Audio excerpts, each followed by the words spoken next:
ಅನುಕಂಪದ ಅಲೆಯಲ್ಲಿ ಸುಮಲತಾ ಗೆಲ್ಲಬಹುದು ಅನ್ನೋ ಪ್ರಶ್ನೆಗಳು ಕೂಡ ಇತ್ತು. ಆದ್ರೆ ಈಗ ಮಂಡ್ಯ ರಾಜಕಾರಣದಲ್ಲಿ ಒಂದಷ್ಟು ಬೆಳವಣಿಗೆಗಳು ಆಗ್ತಾನೆ ಇದೆ. ಮತ್ತೊಂದು ಕಡೆ ಅವರು ಪಕ್ಷೇತರರಾಗಿ ಆದ್ರೂ ನಿಲ್ಲಬಹುದು ಅನ್ನೋ ಮಾತುಗಳು ಕೂಡ ಇದೆ. ಅದರ ಬೆನ್ನಲ್ಲೇ ಇದೀಗ ಇಬ್ಬರು ಮಾಜಿ ಶಾಸಕರಲ್ಲದೆ ಇಬ್ಬರು ಸಚಿವರಿಗೂ ಕೂಡ ಸಿದ್ದು ಖಡಕ್ ಆದಂತಹ ಒಂದು ವಾರ್ನಿಂಗ್ ಅನ್ನ ಮಾಡಿದ್ದಾರೆ. ಏನದು ನೋಡಿ, ಬ್ರೇಕಿಂಗ್ ನ್ಯೂಸ್.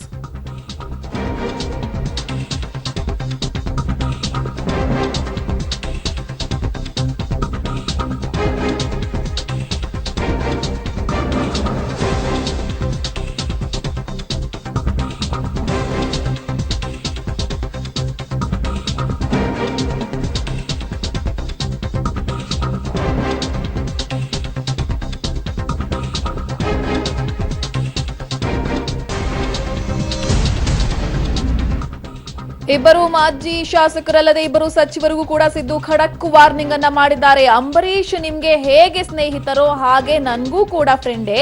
ಯಾವುದೇ ಕಾರಣಕ್ಕೂ ಎಲೆಕ್ಷನ್ ನಲ್ಲಿ ಹಣಕಾಸಿನ ನೆರವನ್ನ ನೀವು ಯಾರು ಕೂಡ ಕೊಡಬೇಡಿ. ನಿಮ್ಮ ಸಹಕಾರದ ವಿಚಾರ ಒಂದು ವೇಳೆ ಹೈಕಮಾಂಡ್ಗೆ ಗೊತ್ತಾದ್ರೆ ನಿಮ್ಮ ವಿರುದ್ಧ ಕ್ರಮವನ್ನ ತೆಗೆದುಕೊಳ್ಳಬಹುದು. ಸಚಿವರಾದ ಎಂಬಿ ಪಾಟೀಲ್ ಮತ್ತು ಜಾರ್ಜ್ಗೂ ಕೂಡ ಸಿದ್ದರಾಮಯ್ಯನವರು ಈ ರೀತಿಯ ಸೂಚನೆಯನ್ನ ಕೊಟ್ಟಿದ್ದಾರೆ.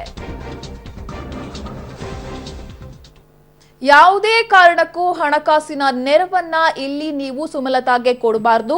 ಒಂದು ವೇಳೆ ಕೊಟ್ಟಿದ್ದು ಗೊತ್ತಾದ್ರೆ ಇದರಿಂದ ನಿಮ್ಗೆ ತುಂಬಾನೇ ಪ್ರಾಬ್ಲಮ್ ಆಗುತ್ತೆ ಅಂತ ಹೇಳಿ ಸಿದ್ದರಾಮಯ್ಯ ಇಲ್ಲಿ ಈ ಎಲ್ಲಾ ಶಾಸಕರು ಎಲ್ಲಾ ಸಚಿವರಿಗೂ ಕೂಡ ಒಂದು ವಾರ್ನಿಂಗ್ ಅನ್ನ ಕೊಟ್ಟಿದ್ದಾರೆ. ಅದರ ಬೆನ್ನಲ್ಲೇ ಮಾಜಿ ಶಾಸಕರಾದ ನರೇಂದ್ರ ಸ್ವಾಮಿ ಚೆಲುವರಾಯಸ್ವಾಮಿ ಮೇಲೆ ನಿಗಾವನ್ನ ಇಡಿ ಅಂತ ಕೂಡ ಹೇಳಿದ್ದಾರೆ.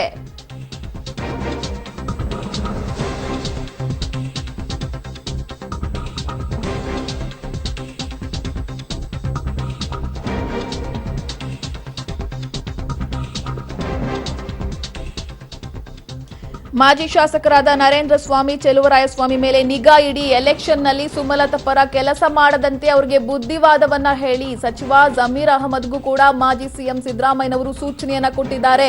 ಸಿದ್ದು ಸೂಚನೆಯಿಂದ ಹಾಗಾದ್ರೆ ಸುಮಲತಾ ಇಲ್ಲಿ ಏಕಾಂಗಿ ಆಗ್ಬಿಟ್ರ, ಸುಮಲತಾ ರಾಜಕೀಯ ಬದುಕು ಕ್ಷೀಣವಾಗಿ ಬಿಡುತ್ತಾ?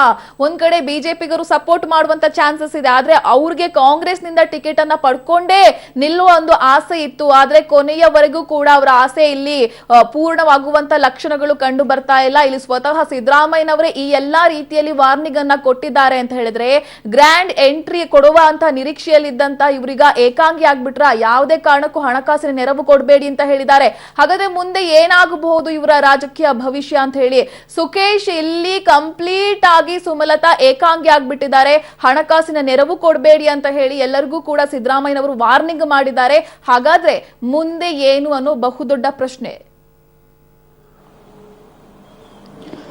ಯಶೋಧ, ಸಹಜವಾಗಿ ಮೊದಲಿಂದಲೂ ಕೂಡ ಸುಮಲತಾ ಅವರು ಏನಾದ್ರೂ ಕಾಂಗ್ರೆಸ್ ನಿಂದ ನಾನು ಅಭ್ಯರ್ಥಿ ಆಗ್ತೀನಿ ಅದ್ರ ಬಗ್ಗೆ ಪ್ರಯತ್ನ ಪಡ್ತೀನಿ ಅಥವಾ ಜೆಡಿಎಸ್ ಇಂದ ಅಭ್ಯರ್ಥಿ ಆಗ್ತೀನಿ ಅದ್ರ ಬಗ್ಗೆ ಪ್ರಯತ್ನ ಪಡ್ತೀನಿ ಅಂದಿದ್ರೆ ಅದು ಬೇರೆ ರೀತಿ ಇರ್ತಾಯ್ತು. ಅವರು ಸ್ಪಷ್ಟವಾಗಿ ಹೇಳಿದ್ರು, ಜನರ ಅಭಿಪ್ರಾಯಕ್ಕೆ ಅಥವಾ ಅಭಿಮಾನಿಗಳ ಒಂದು ಕೋರಿಕೆಗೆ ನಾನು ಬೆಲೆ ಕೊಡ್ತೀನಿ ಮತ್ತು ಅನಿವಾರ್ಯ ಆದ್ರೆ ನಾನು ಚುನಾವಣೆಗೆ ಸ್ಪರ್ಧೆ ಮಾಡ್ತೀನಿ ಅಂತ. ಹಾಗ ಘೋಷಣೆ ಮಾಡುವಂತ ಸಂದರ್ಭದಲ್ಲಿ ಯಾವುದೇ ಪಕ್ಷವನ್ನು ಮೀರಿ ಕೂಡ ಸ್ಪರ್ಧೆ ಮಾಡ್ತೀನಿ ಅಥವಾ ಪಕ್ಷೇತರಾಗಿ ಕೂಡ ಸ್ಪರ್ಧೆ ಮಾಡ್ತೀನಿ ಅನ್ನುವಂಥದ್ದು ಅವ್ರು ಸ್ಪಷ್ಟ ಆಯ್ತು ಅವ್ರ ಮಾತುಗಳಲ್ಲಿ. ಹಾಗಾಗಿ ಎಲ್ಲೋ ಒಂದ್ ಕಡೆ ಅವರು ಸ್ಪರ್ಧೆ ಮಾಡಿದ್ದೇ ಹೌದಾದ್ರೆ ಕಾಂಗ್ರೆಸ್ ಮತ್ತು ಬಿಜೆಪಿಯ ಒಂದು ಹಿಂದಿನಿಂದ ಸಪೋರ್ಟ್ ಮಾಡಬಹುದು, ಆ ಒಂದು ಬೆಂಬಲ ಸಿಕ್ಕಿ ಅವರು ಗೆಲ್ಲಬಹುದೇನೋ ಅಥವಾ ಅವರಿಗೆ ಸಿಂಪತಿ ಕೂಡ ವರ್ಕೌಟ್ ಆಗಬಹುದು ಅನ್ನುವಂತ ರಾಜಕೀಯವಾದ ವಿಶ್ಲೇಷಣೆಗಳು ಕೇಳಿ ಬರ್ತಾ ಇದ್ವು. ಹಾಗಾಗಿ ಮೈತ್ರಿ ಸೂತ್ರ ಪಾಲನೆ ಮಾಡಬೇಕಾದ ಸಂದರ್ಭದಲ್ಲಿ ಕಾಂಗ್ರೆಸ್ ನಾಯಕರುಗಳನ್ನ, ಮಂಡ್ಯ ಜಿಲ್ಲೆಯ ಕಾಂಗ್ರೆಸ್ ನಾಯಕರುಗಳನ್ನ ಸ್ವಲ್ಪ ಹಿಡಿತಕ್ಕೆ ತೆಗೆದುಕೊಳ್ಬೇಕಾದಂತ ಅನಿವಾರ್ಯತೆ ಕಾಂಗ್ರೆಸ್ ನಾಯಕರುಗಳಿಗಿದೆ.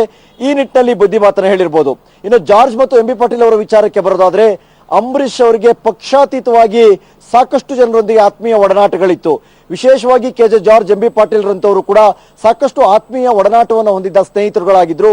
ಹಾಗಾಗಿ ತಮ್ಮ ಸ್ನೇಹಿತನ ಪತ್ನಿ ಚುನಾವಣೆಗೆ ಸ್ಪರ್ಧೆ ಮಾಡಿದಾಗ ಅಥವಾ ತಮ್ಮ ಪಕ್ಷದಿಂದ ಕೂದಲೆಳೆಯ ಅಂತರದಲ್ಲಿ ಅವರಿಗೆ ಟಿಕೆಟ್ ತಪ್ಪಿದೆ, ಅವೆಲ್ಲವನ್ನು ಒಂದು ಕಟ್ಟೆಸಿ ಇಟ್ಕೊಂಡೇನಾದ್ರೂ ಹಣಕಾಸಿನ ನೆರವು ಕೊಡಬಹುದೇನೋ ಅನ್ನುವಂತ ಕಾರಣಕ್ಕೆ ಮುಂಜಾಗ್ರತೆಯಾಗಿ ಒಂದು ಎಚ್ಚರಿಕೆಯನ್ನು ಕೊಟ್ಟಂತ ಕಂಡು ಬರ್ತಾ ಇದೆ. ಯಶೋಧ, ಸುಖೇಶ್, ಇಲ್ಲಿ ಮತ್ತೊಂದು ವಿಚಾರವನ್ನ ನಾವು ಗಮನಿಸಲೇಬೇಕು.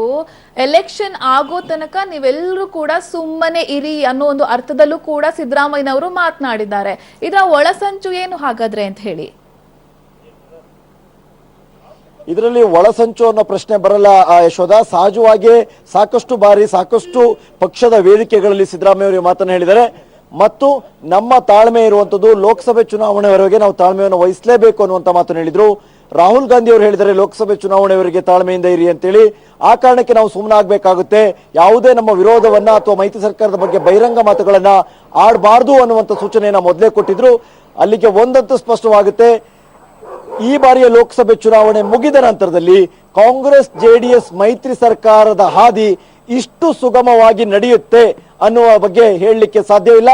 ಖಂಡಿತ ಸಾಕಷ್ಟು ಸಂಕಷ್ಟಗಳು ಎದುರಾಗಬಹುದು ಅನ್ನುವ ಸೂಚ್ಯವಾದ ಅರ್ಥ ಇದು ಅಂತ ಹೇಳ್ಬಹುದು. ಯಶೋಧ, ಸುಕೇಶ್ ಪರೋಕ್ಷವಾಗಿ ಬೆಂಬಲ ಕೊಡ್ತಾರೆ ಅನ್ನೋ ನಿರೀಕ್ಷೆಯಲ್ಲೂ ಕೂಡ ಇದ್ರು ಇಲ್ಲಿ ಸುಮಲತಾ. ಈಗ ಈ ರೀತಿ ಆಗ್ಬಿಟ್ಟಿದೆ, ಹಾಗಾದ್ರೆ ಮುಂದೆ ಅವ್ರು ಏನ್ ಮಾಡ್ಬೋದು? ಪಕ್ಷೇತರರಾಗಿ ನಿಂತರೂ ಕೂಡ ಇಲ್ಲಿ ಗೆಲ್ಲುವಷ್ಟು ಸುಲಭ ಇಲ್ಲ ಅನ್ಸುತ್ತೆ.